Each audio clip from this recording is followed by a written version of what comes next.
The Minister for Indigenous Australians, Linda Burney, has joined a chorus of condemnation aimed at the Shadow Minister, Jacinta Price, who yesterday told the National Press Club that British settlement had a positive impact on Indigenous Australians.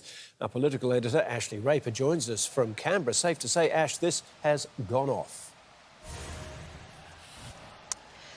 Now, yes, it has, Hugh, and it comes off the back of quite an ugly, combative and quite a negative week around the Voice to Parliament campaign. Now, yesterday, Senator Price addressed a press club event here in Canberra. She's a senator for the Northern Territory. She's the face of the No campaign, and she gave a speech talking about her lived experience. She was putting the case for the No campaign. And when asked a question about colonisation, this is how she responded. There's no ongoing negative impacts of colonisation.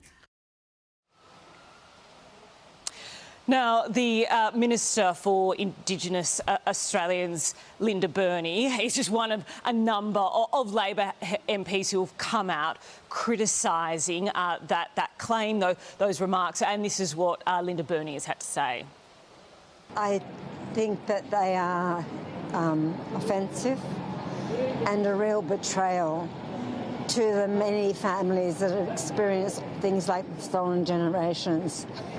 But the idea that colonisation in any country where there's been a colonisation process doesn't have long and far-reaching effects is simply wrong. Now, this has sparked much debate here. We have Peter Dutton has come out, and so has the Deputy Liberal leader, Susan Ley. They've come out supporting Senator Price. Peter Dutton says that Jacinta Price is a brave Indigenous woman and that all views should be respected. But it comes back to the discourse around this debate. And Linda Burney was out this morning in Sydney. She was handing out flyers for the Yes campaign. And she was having a candid conversation with the New South Wales Premier, who was also there promoting the Voice to Parliament outside a train station in Kogarah in Sydney South. And she was caught on a hot mic saying talking about the racism that she's experienced. Now, we know this is not new. Jacinta Price has spoken about that too, about the vile threat she's having. So it's really putting a spotlight on this debate and how we move forward over the next 4 weeks, to October 14, when this referendum is held, and how this is going to be conducted and the negativity around it, Hugh. Certainly sometimes too much heat. Ashley Raper, thank you. Well, like Jacinta Price, Malinderi McCarthy is a senator from the Northern Territory. She is on the Labor side and is the Assistant Minister for Indigenous Australians.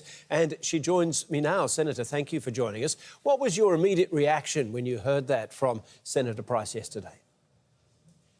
Hello, Hugh. Thanks for having me on.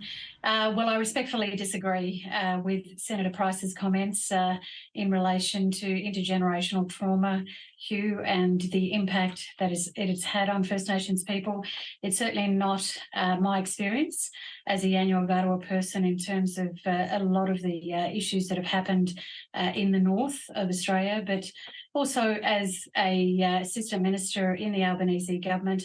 I am responsible, Hugh, for looking at the stolen generations area in terms of redress, and I'm very, very acutely aware of the trauma that still exists very much for those people who were removed as Australian policy at the time as part Aboriginal children, and the effects that has had on their children.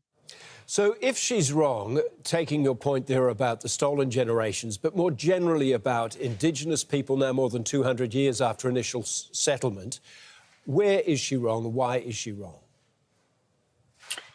Well, I'm not going to go any further on that, Hugh. I think each and every First Nations person can give an example of what's happened in their particular life. I'm just here in Hobart. I've heard from the elder here, Rodney Dillon, who spoke at a press conference about his grandmother who was forcibly moved from this area of Tasmania. So if you speak to different First Nations people, you will certainly get stories from them. And there are those First Nations people who are still trying to understand where it is they come from. So I would respectfully just say that we disagree, Senator Price and I. But what I would say to all Australians is this. that we have an opportunity now, Hugh, to really move forward, encompassing all of our faults as a country, all of the issues and policies that we've made over the years, and we now have a chance to legitimately give First Nations people a voice to the Australian Parliament and the Executive, if we can enshrine it in the Constitution, where their voices will continually be heard, irrespective of whether Labor's in government or Liberals in government or someone else is in government. First Nations people can move and be able to advise if we are successful at this referendum. So if you're not successful at this referendum, what do you think that will say about Australia?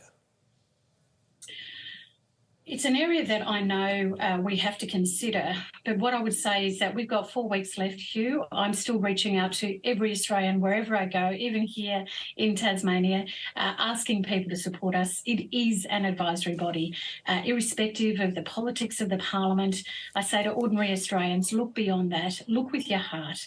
This is about the Uluru Statement from the heart, and it is a generous request from First Nations people, and please support us. Now, we've heard from your colleague, the Minister Linda Burney, this morning, caught on a hot mic, actually, saying the treatment that she has faced has been, and I'll quote here, appalling and unbelievably racist and bullying. She's talking about her treatment in Parliament during this period. Has that also been your experience of appalling racist bullying? I've said from the outset, Hugh, that we need to have respectful debate. One of the things I value about our country is the democracy, and I'm very passionate about that and our ability to agree and disagree, and that we can do that without having to get violent about it, and I do value that about our democracy. What I would say here with Linda Burney, who's a wonderful colleague to work beside and a dear friend, I know it's been tough, but she also knows, Hugh, that it's much tougher for First Nations people and Australians out there. And we must see this get across the line. The politics of the Parliament is not helpful. It's certainly not helpful in terms of the Colosseum of question time. But I would remind all politicians that as leaders in their respective areas, please rise above and make sure that the right information is being given, irrespective of your position. 4 weeks to go. Senator Mulundary McCarthy, thank you for your time.